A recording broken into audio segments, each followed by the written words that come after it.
largest in central India. We function on lines similar to other established literary festivals across the country, but with the difference that we have purely non-fiction authors in action here in Nagpur.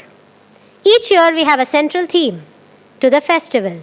This year's theme, non-fiction for inclusion, in line with various authors and topics, instill values of inclusion in us. Inclusion, to be included, to be provided equal access to opportunities and resources for people who might otherwise be excluded.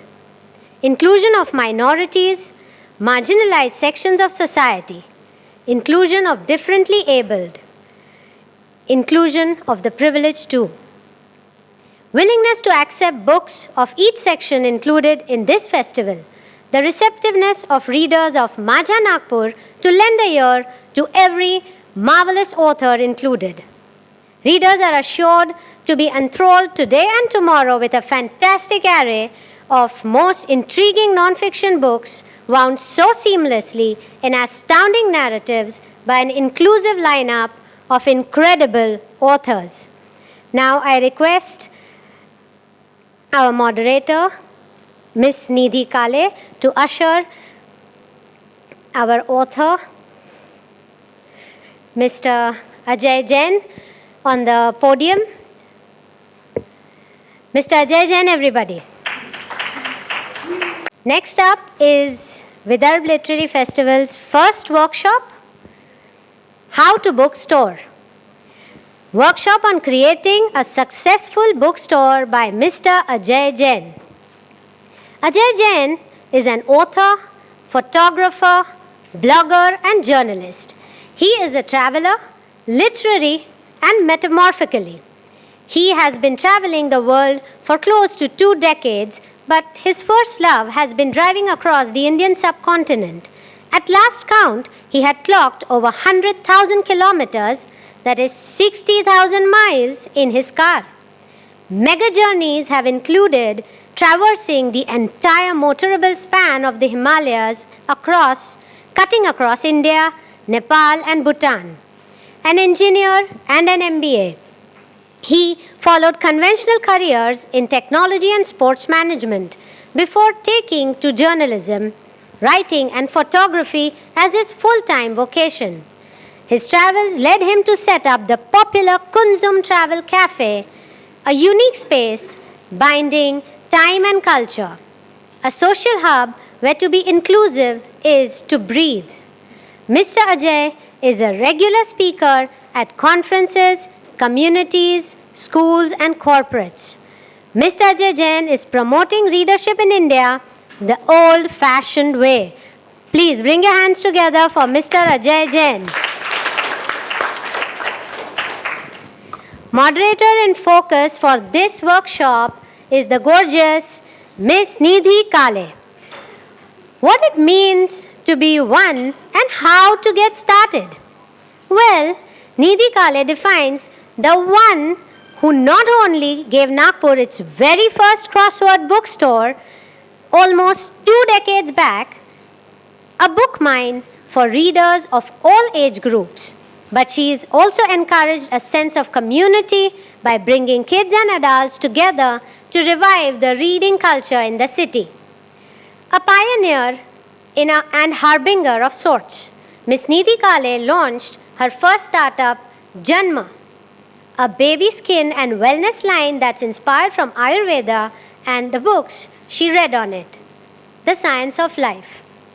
Clearly, books have been an integral part of Ms. Kale's life, and she'll be in conversation with Mr. Ajay Jain.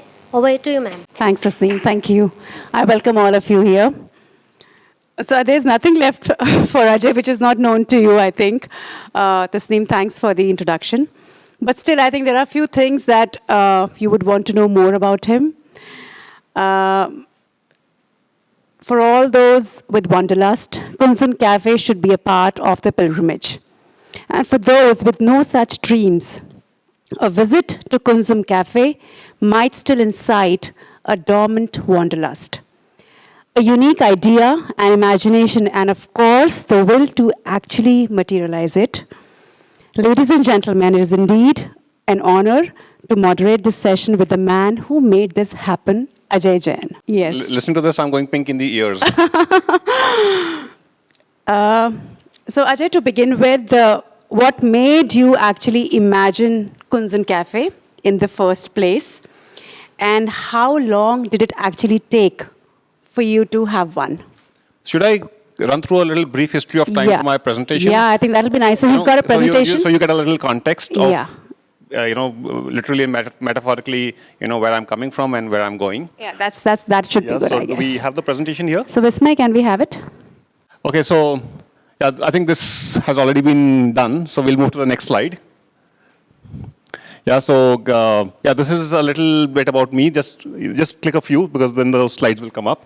So I've been just to give a little background, I've done, I think the moderators I've already been introduced. I hold degrees in engineering and MBA, and then I had careers in IT and sports management. Before the ripe age of 31, I dropped everything and I went back to school in the UK to pursue a master's in journalism. I came back to work for the Express Group. Then I was running a youth newspaper. Then I got into tech and business blogging. And then I said, okay, all this is fine, but I need to do something more.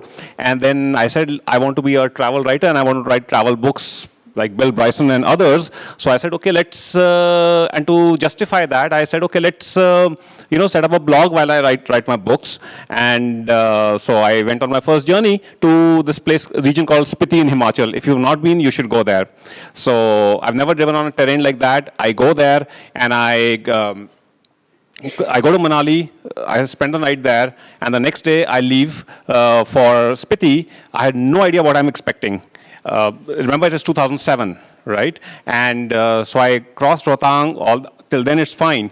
And suddenly after Rohtang, it starts getting more and more desolate, right? And there's nothing after a while, nothing. When I say nothing, there are no milestones, there are no people, there are no roads. There's just a track which I'm just generally following because there's no other way to go. Imagine driving for hours in India and not seeing a human being, right? And then I kept driving. I was going up a road, like a little hill, which was so narrow. If there was somebody coming from the opposite side, one of us would have had to jump off the cliff because they couldn't have passed. And I said, I'm lost. I said, this is how human beings get lost when you read those books. And then I suddenly come upon a little flat land which shows a sign, a road sign going to Kaza. So in that, and I'm standing there at about 14,000 feet above sea level, the most astounding spot I've ever seen in my whole life, right? Seeing that sign Kaza, I found my way to where I was headed that day. But metaphorically, I also found my way in life. I said, this is what I'm going to do. I'm going to be a travel writer and primarily discovered my own country for myself by road so I can tell others about that and not just the world, telling Indians about India. Right? And then since then, I've been just kind of driving around India, and I was driving around India till the pandemic hit. So obviously, everything kind of shut down after that. And but during the process, in 2000, so okay, the other thing is that spot I was standing on was called the Kunzum La. La means a high altitude pass. So I came back and I decided to call my blog kunzum.com. So the Kunzum brand actually got formed in 2007. And then I started writing my books and publishing under the name Kunzum itself. And in 2010, I set up this space to showcase my photography and my books, and I called it the Kunzum Travel Cafe. And the idea was people come there, they see my photographs, they see my books, and then I said, okay, they'll buy it. So we added coffee there, and we added free Wi-Fi and a library of books for people to read. The concept for coffee was you pay what you like. Because I didn't want to be in the food business. I didn't want people to write a bad review of my food because I'm not in the food business. I'm in the content business. I'm in the storytelling business, right? And before I knew it, so within a few days, somebody came up to me and said, oh, we want to have a little poetry meet. Can we do it here? I said, yeah, by all means, go ahead. And in that tiny 500 square feet space in Hoskas village, if you're familiar with Delhi, right, we had about 70 people sitting there discussing poetry. And then, lo and behold, before long, people started coming to us for doing events. And then we were doing film screenings, we were doing book launches, we were doing poetry slams, we were doing travel talks, of course, right? We had the book launch of the screenplay of My Brother Nikhil. So the filmmaker on air and actors Sanjay Suri and Juhi Chawla were there, right? And there was almost a stampede in Hoskas village, right? Because they were there. And then we had a little cameo in this movie called Listen to Maya. Right, that's so I'm a Bollywood star, but watch the movie carefully because blink and you miss. So there's a little cameo with Farooq Sheikh. They made me say dialogues, but in the movie they cut out my dialogues. I don't know why, but anyway. So so this was what was happening. But even before the pandemic came, I was just thinking, okay. I'm a guy, as you've seen, whatever little biography of mine you've heard. It's I can't keep doing the same thing all my life. And this is what I tell people, especially young people. I said, look, don't get fooled by these oldies. Just because you become a software programmer, or you don't have to do software programming for the rest of your lives. Every 5, 7, 10 years, just change your life. Rebuild, reinvent. That's beautiful. Yeah, and that's what I've been doing with my life, and that's why I'm sitting here in front of you, and that's why I've been invited to talk here because, metaphorically and literally, I've been a traveler. So when the pandemic came, I was already exploring more genres of books to write besides my travel books. I'd also written some non-travel books in the meantime, but then my worry came, okay, I'm writing books, but how do I get more readership? And then I thought, okay, let me set up a larger-than-life book club, like an Oprah kind of a book club. But then I realized that's like too much technology work happening. I'm on Facebook all the time. I initiated it, and instantly I got a few hundred members. I said, look, I'm on WhatsApp all the time, on Facebook all the time. When do I write? And it's like, anyway, for me, I was getting technology fatigue anyway.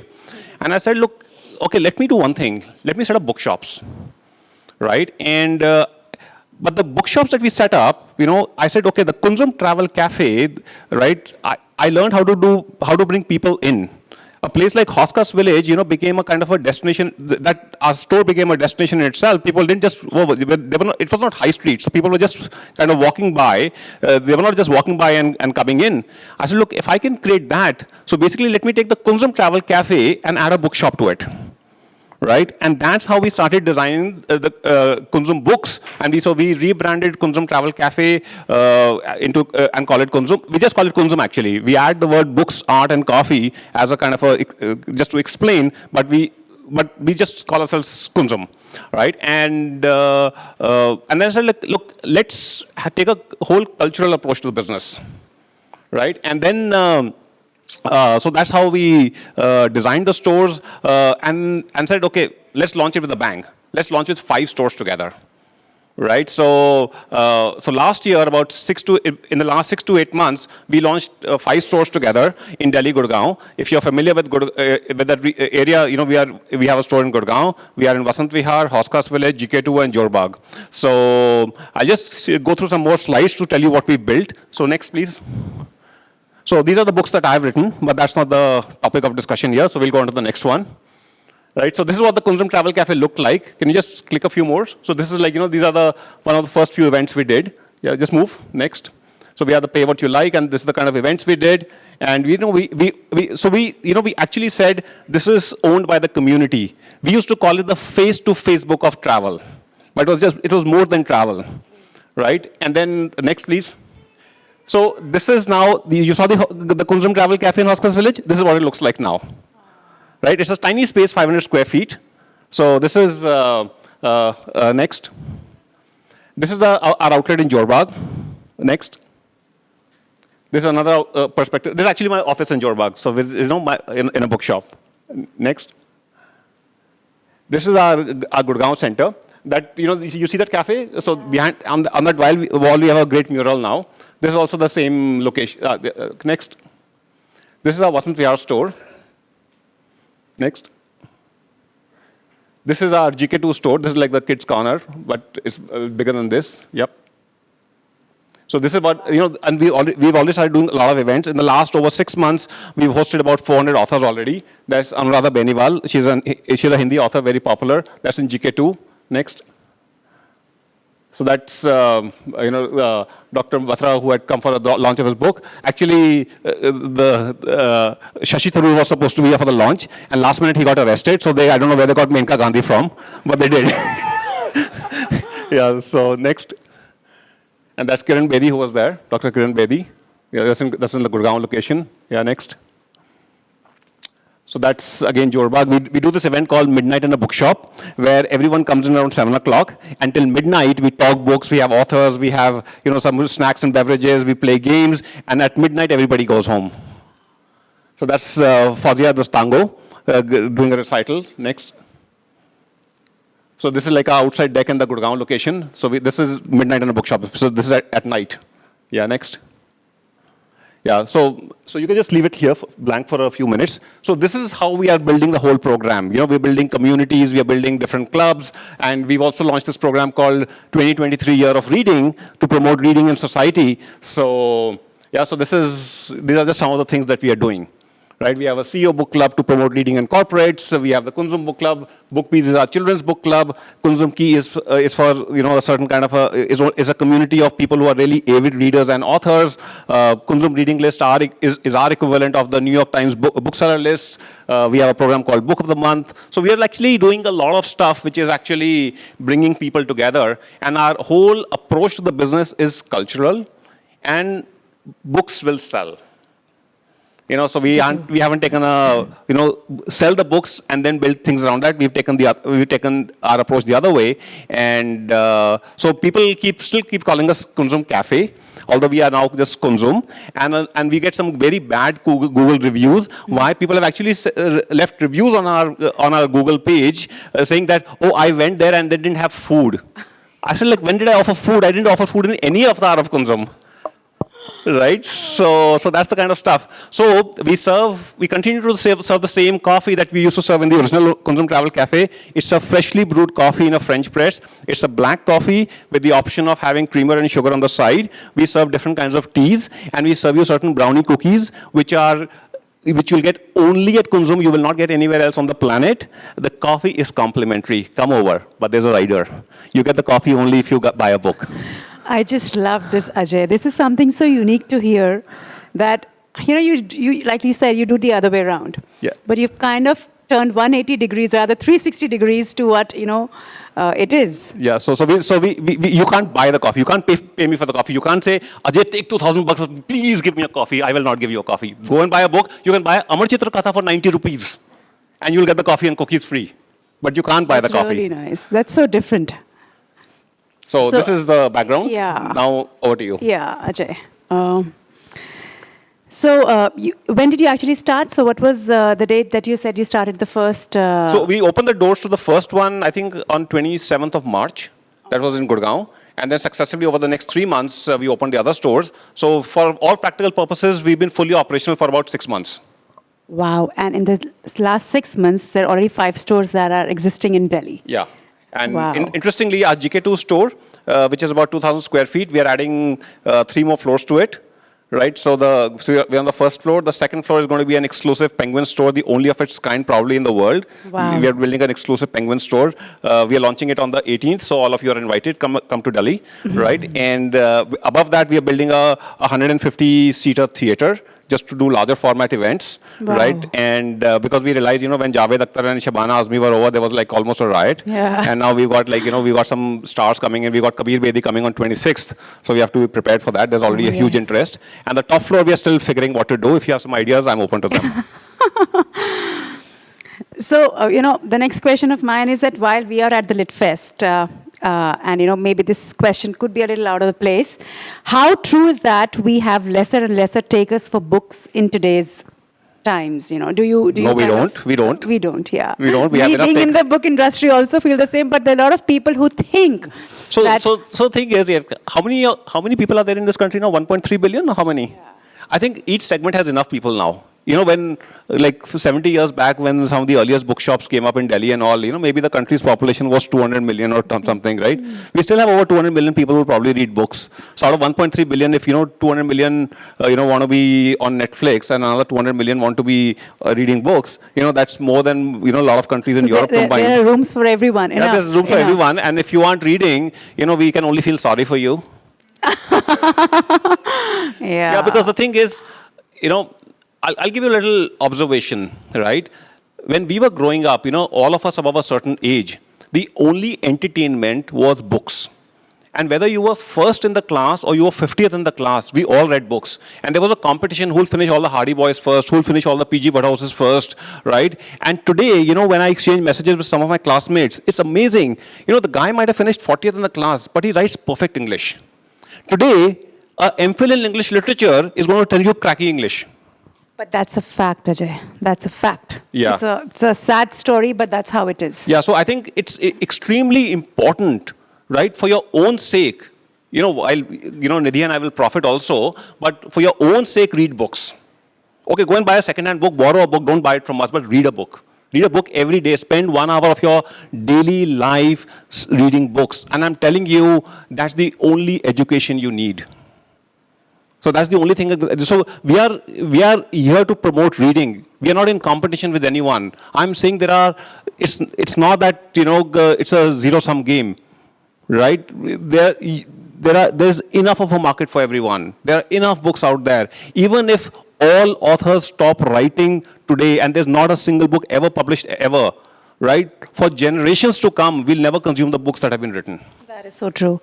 And with the Indian authors coming up, and we have so many. In fact, when we started the bookstore crossword, the section for Indian authors were hardly any, But now we have a whole, maybe around 1,000 square feet area, which we have given to Indian authors. They're doing so well. And so many of them are, coming up literally on a daily basis, amazing reads by Indian authors as well.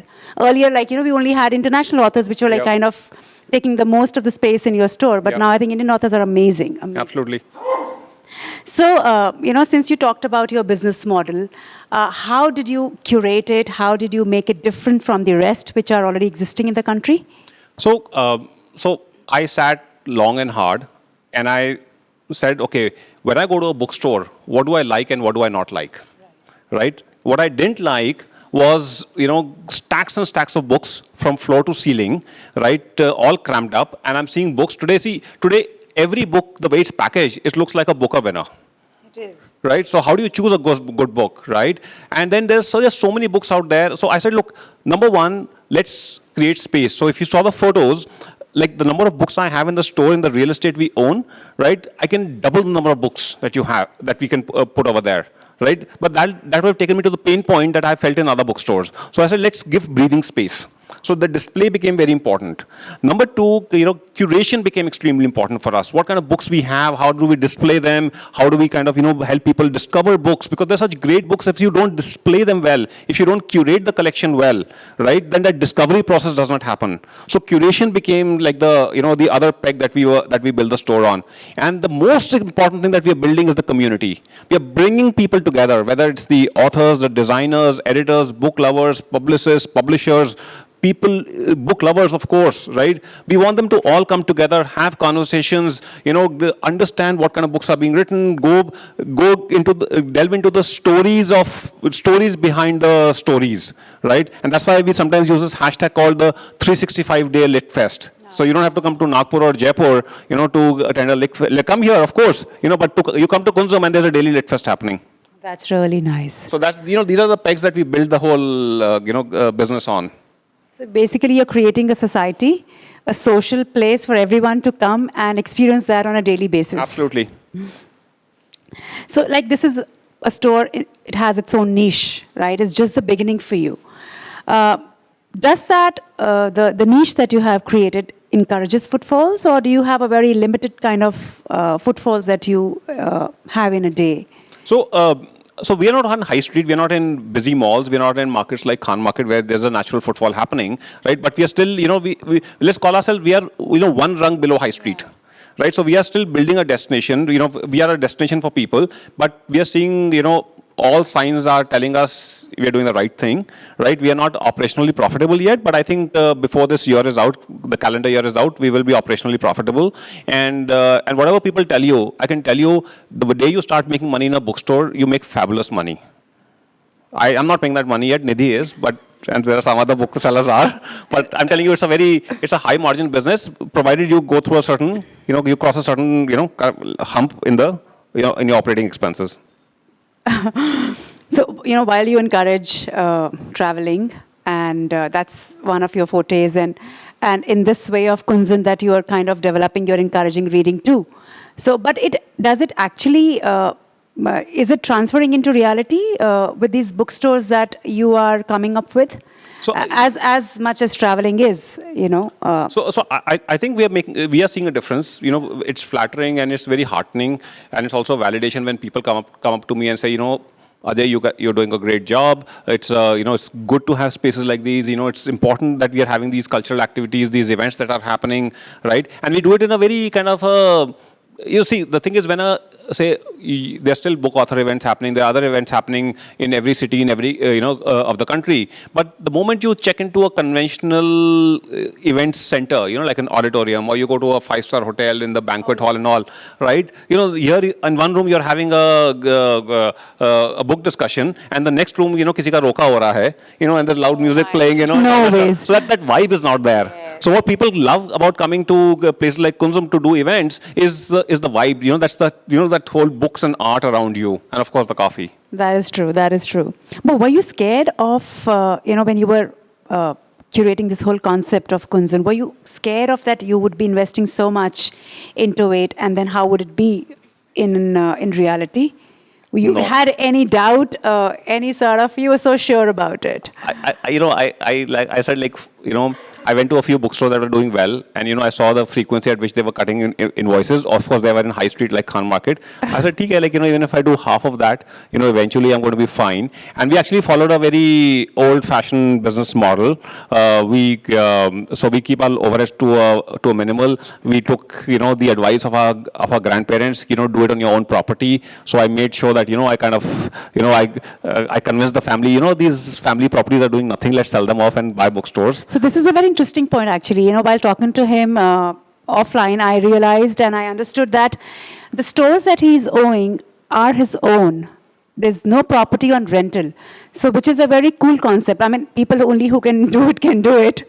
But like, what is your suggestion to the entrepreneurship in terms of youngsters, how they should kind of, you know, consider opening a bookstore or, you know, doing something to do with books and reading? So if you want to be in the books business, don't go to Shark Tank. Okay? For that matter, don't even go to a VC. Right? Yeah. Do it yourself, crowdfund it. You know, get money from family and friends. I understand that everybody can't buy a bookshop, but there are enough opportunities. And I'll tell you, there are great opportunities waiting in book selling. You may not even need to set up a bookstore. You can start doing book fairs and pop-ups, you know, in different... Right. We are doing a lot of them already. You know, we are going to residential neighborhoods, we are going to corporates, we are going to schools, we are setting up pop-up book fairs. It's early days, but the frequency is building up. The place you should be setting up bookstores are small towns. They're so underserved. Right? You go to a Dibrugarh, and in the northeast, you go to a Guwahati, you know, you go to maybe even a Wardha, you go to all these places, you know, set up bookstores, and don't say, oh, people are not reading. People are reading everywhere. What you have to focus on is curating for the local audience. That is right. You know, if you're in Maharashtra, right, you know, maybe a lot of Marathi books need to be stocked. There'll be English readers, but if there's one thing which is common to every town, is children. Yeah. Keep children's books, and all children who can afford to buy books, most of them are getting an English medium education. That is right. Right? So your children is a great segment. Build readers amongst children and young adults, and then of course stack books for the rest of the people also. True. Yeah. So it's a great time. I'm telling you, you're going to see a gold rush in the book selling business. It's happening, no matter what the naysayers say. It is, and with the awareness of, you know, kids getting addicted to screen time and all of that, I think, you know, the trend of reading the physical book is again coming in back. So it never went away. It never went away, Even in a market like the US, over 80% of books that are sold are books printed on paper. You might think, oh, you know, the Kindles and the Audibles and all are kind of, you know, ruling over. No. People like to read books printed on paper, and I can guarantee you, you know, your great-grandchildren are going to be reading books printed on paper, but the condition is you have to read books so they can also read books. Yeah, that is what it is. Exemplify. So Kunzum Cafe is a brand now. So what is the way forward? What do you think in the next year or two that you would want to, you know, kind of... I don't know. The only thing is our focus is building the community. We may or may not set up more bookstores. Yeah. You know, I say this, in my lifetime, Kunzum might be 500 stores or we might just be 5 stores. You know, and I tell my children that, you know, you guys, you want to take over this business, it's your option, but you have to qualify for that. You'll not get it by default, right? And if you don't take it over or if you don't qualify, I'll set up a trust and hand it over to a trust. But, you know, we build this business for generations. Right. And but, you know, I'm not getting stressed. I'm not getting, you know, all these conversations, you know, friends and acquaintances in the VC business and private equity and all, they've already started asking me, oh, you know, what about your funding plans and all. I said, no, look, I don't want anybody's funding. When I need funding, it'll be at my terms, right? But because if we take funding now, you're going to force me to sell teddy bears and croissants, which I don't want to. That is true. That's how it works. In fact, all of you should read it was actually a great validation was I recently read an article on how Barnes and Noble, you know, has turned around. And when I read that article, I said like, damn, they've copied my ideas. Oh, yeah. I was actually coming to that. Yeah. But the turnaround that Barnes and Noble has had, Yeah. I think you would want to say something more about that. Yeah, so you know, they've realized where the mistakes were. You know, the new CEO, you know, he set up this independent chain of bookstores called Daunt Books in the UK. Then he took over Waterstones and turned it around, and now he's turning around Barnes and Noble because he's gone back to the basics. He said a bookstore is to sell books. He's empowering his managers, you know, to focus on the curation for the local audience. Don't start decide in New York what's going to sell in Minnesota. That's right. Right? He said if Toys R Us couldn't sell toys, why are we selling toys? He's eliminating toys. The cafe inside the bookstores is becoming incidental to the whole operation, Nice. right? And I said, like, so that was a great validation to what we are doing, right? So Daunt and Ajay are working in two parallel universes, but we are thinking alike. Oh, yeah. So, which is your favorite travel book, Ajay, if you would share with us? So I think the first travel book that I really got besotted by, that also inspired me to take to travel writing. Of course, I never ended up writing in his style, was Bill Bryson's Down Under. Great book. So Bill Bryson is one guy you should read. And he's like, I don't know, he's like, in fact, that just reminds me, I must go back and tell my team to really highlight Bill Bryson's books because he's a great writer. He's one guy who'll have you in splits, you know, whether he's writing about an ordinary house. He's written books on the house, he's written books on Shakespeare, and he's written on travel books. He's a great guy. So he's one guy you should read. And books are available at Kunzum. And your favorite book, obviously, and author is, again, the same? Well, I think there are a lot of great. There's so many of them. You know, it's kind of, and you know what also happens is it's what you're going through in life. Yeah. At what stage of your life? You know, at one stage, you know, you might have loved the Jeffrey Archer, but today when you pick up a Jeffrey Archer, it's like, did I read this? Yeah. No disrespect, but I'm saying that yes, of course, because you just read so many different kinds of stories, the different kinds of storytelling. You know, when I read Cain and Abel, like, oh wow, what a great book. But today, you know, you read, you know, other authors, you know, you read The Gentleman in Moscow, such a profound book, or you read, you know, books written by Friedrich Bachmann and all. You know, I also read, you know, books that you would normally associate with, you know, young adults. I love Sally Rooney's books, for example. You know, so. Yeah. So what are you reading right now? So I'm reading What's Left of the Jungle because I'm interviewing Nitin Sekar tomorrow. That's good. I'm reading a book called Papyrus, which is a recent book by Irene Vallacy or something, and it's a book on the history of the book. Brilliant read. I've already started reading it, so another read at Papyrus. So Ajay, you know, advice that you would want to give to the people or you know who are traveling, who've just started to travel, and you know, how do you think that they can do it to the maximum and to their fulfillment? Any advice that you would want to give them in terms of travel? So I think don't travel as a tourist. Travel as a traveler, right? And there's a trip waiting for every temperament and every budget, right? Don't make excuses because, you know, the beauty of, you know, I'm assuming that most of you or all of you are living in Nagpur or around Nagpur. Just the place you are in, within a few hours, there's so much beauty out there. There's history waiting, there's culture waiting, there's wildlife waiting, right? Just go and start exploring within the time available, within your budgets available. But very importantly, you know, look at this world from a sustainability point of view, right? Because what you're admiring today There was lots more to admire a few years ago and a few decades ago, but it's all going away, right? And we've seen in our lifetime so much has changed, right?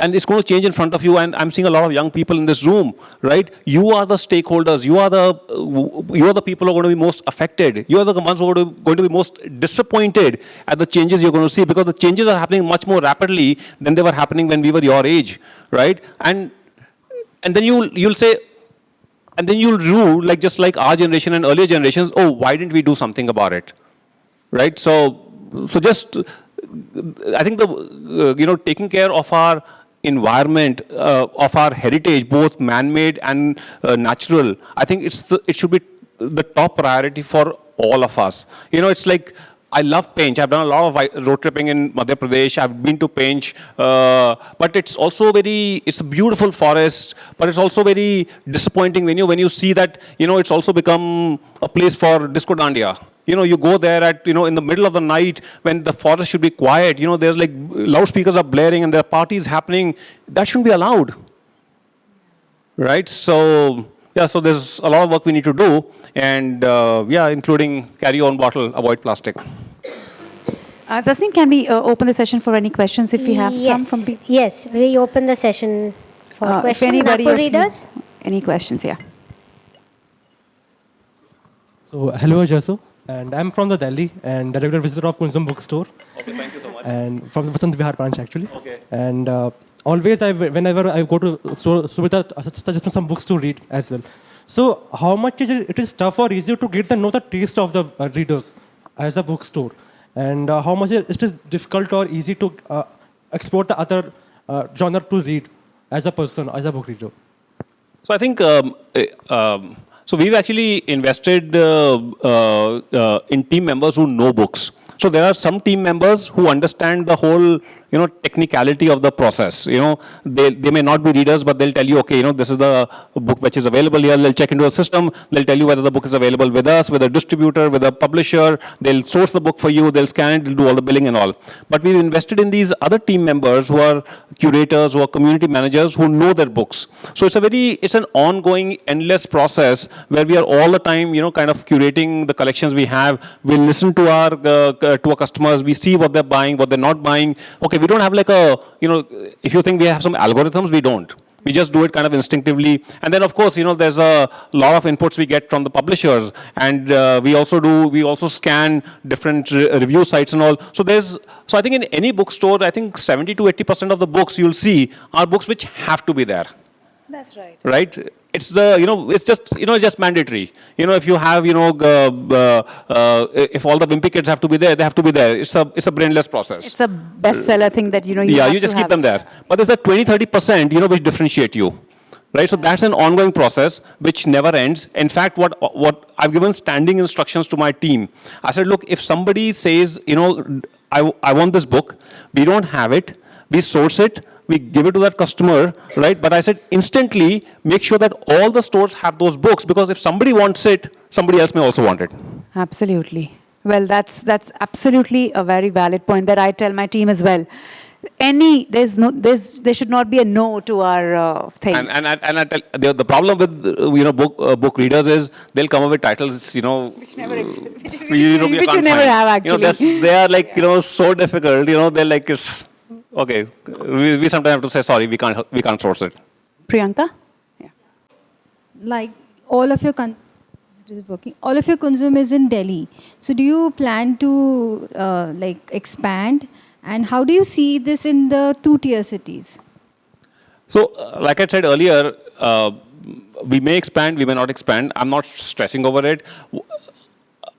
And I'll tell you the most important criteria to decide whether we will expand or not, or when we will expand at what rate. We are trying to create a certain experience in the stores we've already set up, right? And obviously, we are going to, if you're doing it right, we're going to get known for that.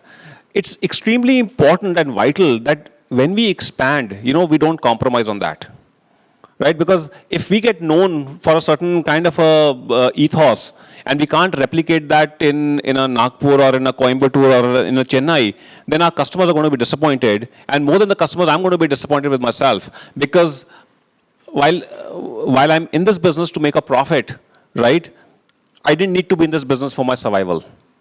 Right? Obviously, I was making money somewhere else that I could invest here.